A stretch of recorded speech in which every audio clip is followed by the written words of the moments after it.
नमस्कार, आप सभी का स्वागत है आप सभी के अपने चैनल जय गुरुदेव उत्तराखंड पर। आशा करते हैं कि आप और आपके परिजन सभी स्वस्थ होंगे। इसी कामना के साथ आइए प्रारंभ करते हैं आज का ये दिव्य अध्याय। क्रमांक के प्रारंभ में महाराज जी आपको ये बताना चाहते हैं कि कैसा हो यदि आपको ये पता चल जाए कि आपके जीवन में आपकी कामयाबी को रोकने वाला व्यक्ति कौन है। ऐसा कौन है जो आपको जीवन में आगे बढ़ने नहीं दे रहा। ऐसा कौन है जो जीवन में सन्मार्ग की ओर चलने से आपको रोक रहा है। या ऐसा कौन है जो मुझे जीवन में जैसे ही मैं सफलता के लिए प्रयास करता हूं मेरे सारे प्रयासों पर पानी फेर देता है। अगर आपको ऐसे व्यक्ति का नाम पता चल जाए, अगर आपको ये पता चल जाए कि मेरी कामयाबी में बीच में कौन विघ्न डाल रहा है, कौन बाधाएं उत्पन्न कर रहा है, तो आप जीवन में उस परेशानी को पार करके अपने जीवन में कामयाबी आसानी से हासिल कर सकते हैं। तो अगर ये क्रमांक आपके पास भी आया है तो आज आपको पूरा मौका मिलने वाला है अपने जीवन में उस शत्रु को पाने का, उस शत्रु के नाम को जानने का जो आपके जीवन में कष्ट बो रहा है। तो इसीलिए क्रमांक को बड़े ध्यान से सुनिएगा क्योंकि हर बात आपके लिए होने वाली है परम सत्य। तो आइए बिना देर के हुए प्रारंभ करते हैं आज का ये दिव्य अध्याय। महाराज जी आपको इंगित करना चाहते हैं कि जीवन में अगर आप कुछ करने की लालसा रखते हैं, जीवन में कुछ करने के लिए प्रयासरत हैं और उन प्रयासों का बार बार विफल होना आपको कहीं ना कहीं भीतर से तोड़ कर रख देता है। और अगर ऐसे में आपको ये पता चल जाए कि आपके प्रयासों पर पानी कौन फेर रहा है, ऐसा कौन वो व्यक्ति है जो जीवन में आपको सफल होते हुए देखना नहीं चाहता, तो यहां पर आप समझ गए होंगे कि आपको अगर ये पता चल जाएगा तो आपके मस्तिष्क में सबसे पहले प्रश्न ये आएगा कि सबसे पहले उस व्यक्ति को हम खोजेंगे कि आखिर है कौन वो, क्यों मेरे जीवन से जलता है, क्यों मेरे जीवन में आगे बढ़ने से मुझे रोकता है, क्यों मेरे जीवन में सत्कर्मों के करने के बावजूद मुझे वो जीवन में आगे बढ़ते हुए नहीं देखना चाहता। तो आप सभी जितने भी श्रोता आज के इस क्रमांक को सुन रहे हैं तो आप सभी एक ही चीज करेंगे जो आपके हृदय में आ रही होगी कि हाँ, ऐसे व्यक्ति को ढूंढकर पहले उस व्यक्ति को हम ठीक करेंगे कि आखिर क्यों वो मुझसे ईर्ष्या करता है। अब महाराज जी यहाँ पर आपको बताना चाहते हैं कि बहुत सारे लोगों को जीवन में यही पता नहीं होता कि आखिर वो असफल हो क्यों रहे हैं, कौन वो व्यक्ति हैं जो उनके जीवन में बाधा उत्पन्न कर रहे हैं। और कई बार जब मनुष्य को पता चलता है कि उसके जीवन में जो परेशानियां आ रही थी उस व्यक्ति का नाम भी उन्हें पता चल जाता है, तब भी वो कई बार अपनी परेशानियों से पार नहीं निकल पाते। तो कहने का आशय यह है कि महाराज जी आज आपको यही इंगित करने के लिए क्रमांक आपके पास भेज रहे हैं कि आज मैं तुम्हें मौका देता हूं उस व्यक्ति का नाम बताकर कि हाँ, ये व्यक्ति है जो तुम्हें सफल नहीं होने देना चाहता। लेकिन उस व्यक्ति का नाम जानने से पहले ये समझ लेते हैं कि आपके जीवन में परेशानी क्या है। अब यहां पर बहुत सारे लोगों का एक प्रश्न आ रहा होगा कि हाँ, अगर हमें परेशानी पता चल जाए कि आखिर क्यों बाकी उन सफल लोगों में और मुझ में ये अंतर है, तो उस अंतर की जो चीजें हैं उन अंतर की चीजों को पहले हम ठीक कर लेंगे, तब हमारी सफलता का रास्ता लगभग 90% तो हल हो जाएगा और बाकी 10% हम वैसे ठीक कर लेंगे कि वो व्यक्ति कौन है जो मुझे जीवन में बाधाएं दे रहा है। तो आपका सारा काम बन जाता है। अब प्रश्न आता है कि उन परेशानियों को कैसे जाने। बहुत से लोगों की परेशानियां, लगभग 95% लोगों की अगर हम बात करें तो ज्यादातर लोगों की परेशानी एक ही होती है कि अगर उन्हें यह पता चल जाता है कि जीवन में ये सही है, ये गलत है, तो आप पहले जीवन में ये जान लेते हैं कि ये करना है और ये काम नहीं करना।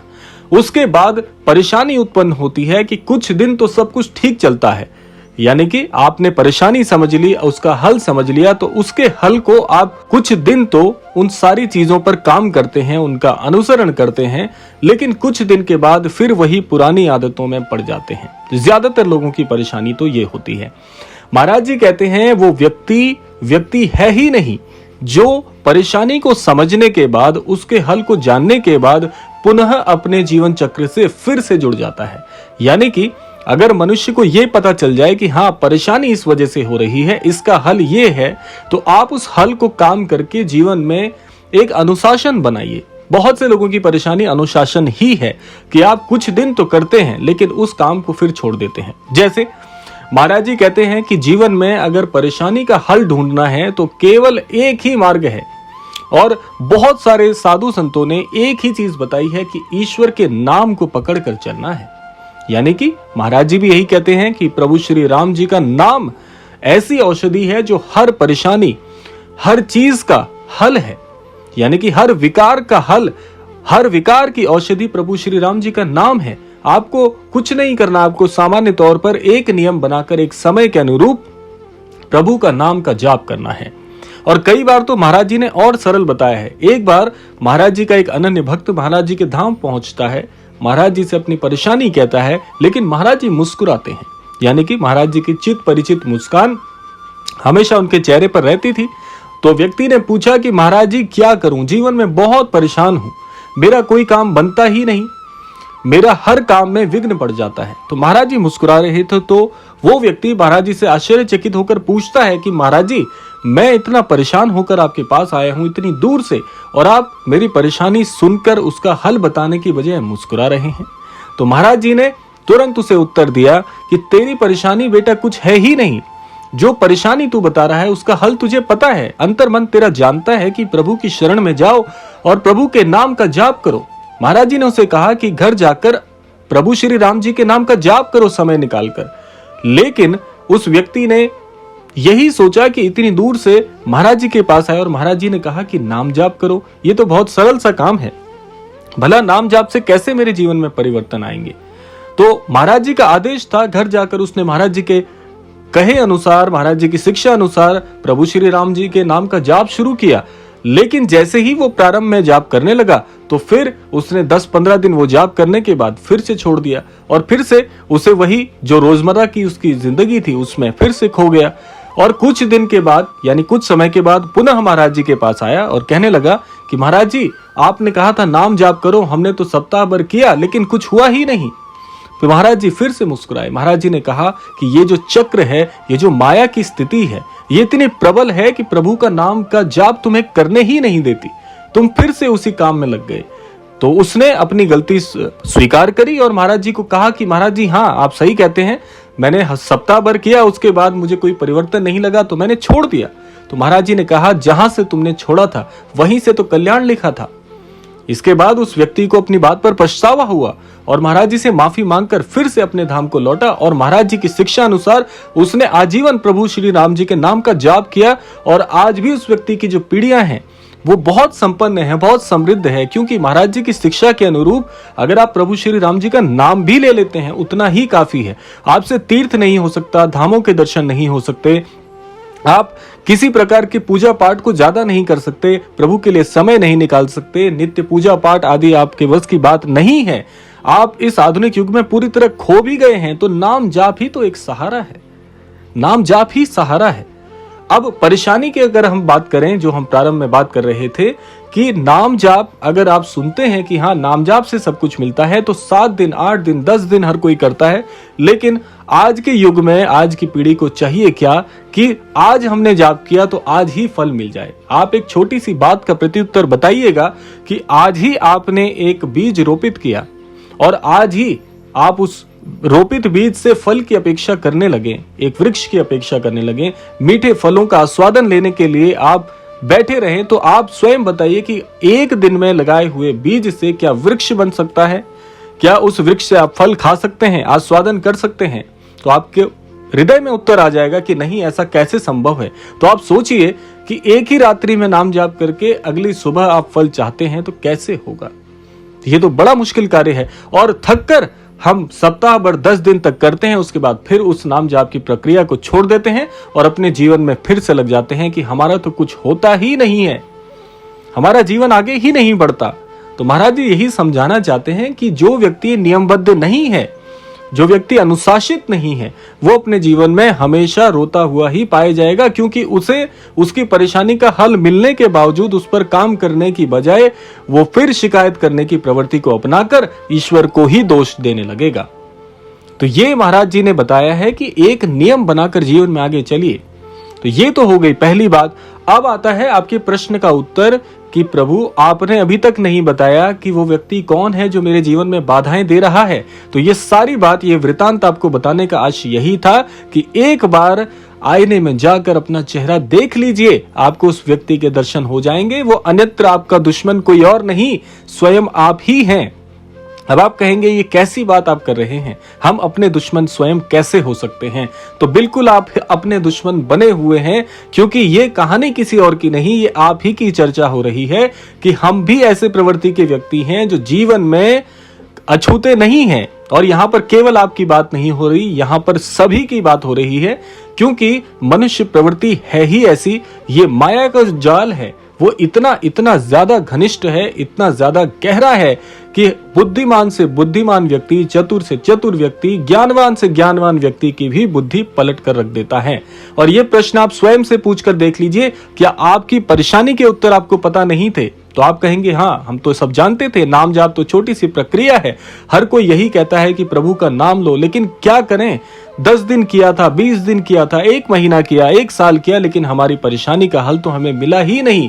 तो महाराज जी कहते हैं, जहां से तुम्हारा विश्वास टूटता है, जहां से तुम हार मान लेते हो कि नहीं, कुछ नहीं हो रहा, उसी क्षण से तो आपका कल्याण लिखा था। क्योंकि ये परीक्षा किसी और की नहीं, ये परीक्षा स्वयं आपकी थी।